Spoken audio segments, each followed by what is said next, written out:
কোন গজলটা? এই গজলটা। ও আহমদুল্লাহ তুমি ক্ষমা চাও না। ও বাঞ্চুদের বাচ্চা, ও বাঞ্চুদের বাচ্চা, তুমি ক্ষমা চাও না। আহমদুল্লাহর বাচ্চা তুমি ক্ষমা চাও না। পুটকি লাল করে দিব আমি রে, পুটকি লাল করে দিব আমি রে। কি দোষ করেছো সে কথা বলো না ও আহমদুল্লাহ। এই গজলটা ভাই? জি জি, এটা লেখক গায়ক সুরকার আমি ভাই, জানেন। হ্যালো, আসসালামু আলাইকুম। ভাই তোদের সমস্যা? হ্যাঁ, তোদের মাথার সমস্যা? টাইনির লড়ে টায়ারের বান্ধে পড়বে। হ্যাঁ বইকে। জি হ্যালো।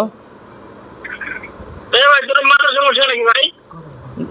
ও আহমদুল্লাহ তুমি ক্ষমা চাও না, কি দোষ করেছো ভক্তের কাছে বলো না।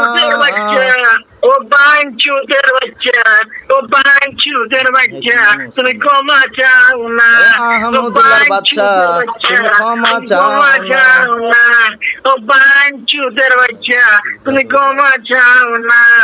ও বাঞ্চুদের বাচ্চা, ও আহমদুল্লাহর বাচ্চা তুমি ক্ষমা চাও না, কি দোষ করেছো সে কথা মোবাইলে কও না। পুটকি লাল করে দিব আমি রে, পুটকি লাল করে দিব আমি রে। আরে শোন শোন, তুই যে মানুষের বাচ্চা হইতে হুজুর লাগে খারাপ ব্যবহার করলি না, বুঝছস? মানুষের বাচ্চা না, বুঝে গেছে, বুঝছস? ও আহমদুল্লাহ তুমি ক্ষমা চাও না, কি দোষ করেছো সে কথা বলো না। ও